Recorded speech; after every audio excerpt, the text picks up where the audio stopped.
አመሰግናለሁ። ጥቅምት 11 2018 እንግዲህ በዛሬው ዕለት አንድ ከኤር ፎርስ ኃይል የነበረ ወጣት ታጋይ እንግዲህ በዚህ ትግል ዓለም ውስጥ ይበቃኛል አማራ ላይ እየደረሰ ያለው ግፍና መከራ ይበቃል በማለት ከተቋሙ በመውጣት ወደ ፋኖ የተቀላቀለ አንድ የአየር ኃይል አባል አለ።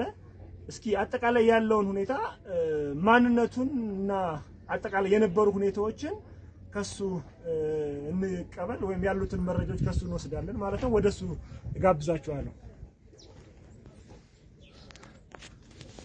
እሺ አመሰግናለሁ። እስኪ ስምህንና የት አካባቢ ስትሰራ እንደነበር ያለውን ነገር አጫውተን። እሺ ስሜ ሸካማ እባላለሁ። በኤር ፎርስ አየር ኃይል እዝ ነበር ያነበርኩት። አየር ኃይል እዝ ኤር ፎርስ ክፍለ ጦር ነበር የምሰራው። የክፍለ ጦሩ ወታደራዊ ፖሊስ ወይም ደግሞ እዛ ተዋጊ አባል ነኝ።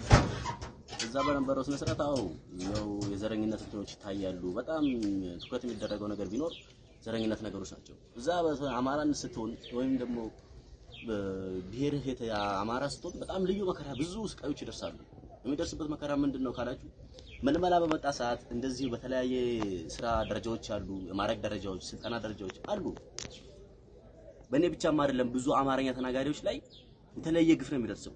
ከኋላ መጥቶ ከኋላ ተመርቆ 2018 ተመረቀ 2010 ተመረቀ 2018 15 የመጣው የበለጠ ደረጃ እየደረሰ ሌላ ብሔር ሲሆን ኦሮሚያ ተናጋሪ በሆነ ቁጥር መልመላ ከመጣ የተሻለ መልመላዎች ይመጣሉ። የተሻለ ብዙ መልመላ አሁን ኤር ፎርስ ላይ ብዙ መልመላዎች አሉ። ብዙ የተሻለ መልመላ አለ፣ የተሻለ ደረጃ አለ። መልመላዎች ብሔርን ወከለ መልመላ እየተመለመለ ለኛ አእምሮ የሚነካ ነገር ሲፈጠር ስለዚህ አማራነት ወንጀል ከሆነ የሚለውን የአእምሮ እንትን ይዘን ስለዚህ አያስፈልግም በማለት በዛሬው ዕለት ትግሉን ለቅቄ ወደ አማራ ፋኖ ተቀላቀልኩ። እሺ እሸቱ እንደው ከዚህ በፊት የት ቀጠና የት አካባቢ ነበርክ? እንደው በግል ስናወራ ያሉትን ሐሳብ ስታጫውተኝ እንግዲህ በቪአይፒ ጥበቃ ደረጃዎች ላይ ነበርክና ምንድነው እንደው እውነት በወታደራዊ ተቋሞች ላይ አማራ በመሆናችሁ የሚደርስባችሁ የነበረው ግፍ እና መከራ ይበቃል በማለት ቢያንስ እንኳን ከአማራ ጋር ፋኖ ጋር ተሰልፌ አንድ ግዳጅን ፈጽሜ ለሀገሬ ለእውነት መስዋዕት መቻል አለብኝ በሚል ነው ከዛ ተቋም እንደወጣ የነገርክ ያለና እንደው በተቋሙ ደረጃ እስኪ መቼ ዓመተ ምህረት የተቀላቀልከው የቴት ቦታዎች ግዳጆችን ፈጽመሃልና እስኪ እንደው ይሄን አጠራ አድርገህ በመጨረሻም የምታስተላልፈው መልእክት ካለ እዛ በመከላከያ ተቋሙ ውስጥ በማንኛውም የሙያ ዘርፍ ያሉ አማራውያን የምታስተላልፈው መልእክት አለ? የመጨረሻ እድሉን እስኪ ላንተ ልስጥህ። እሺ አመሰግናለሁ።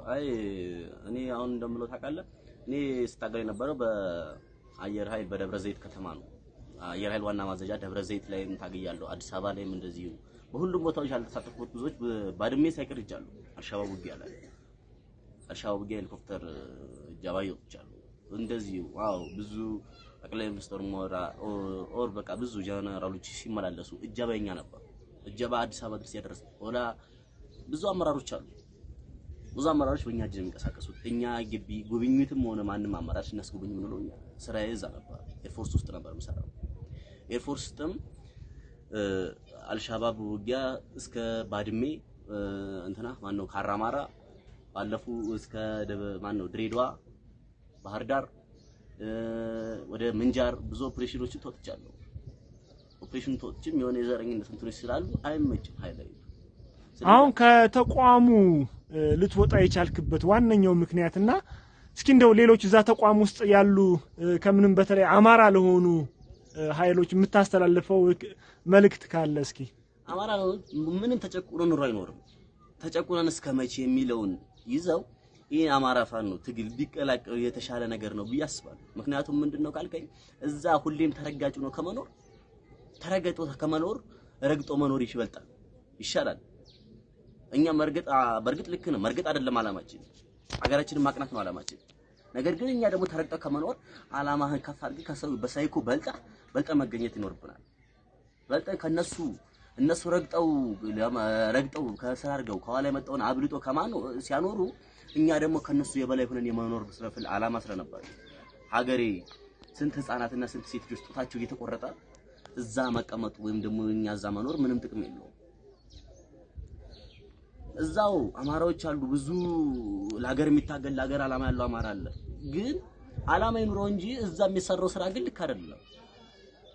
እሱ አላማ ያለው ተቀምጦ አላማ የሌለው ነው የሚያድገው።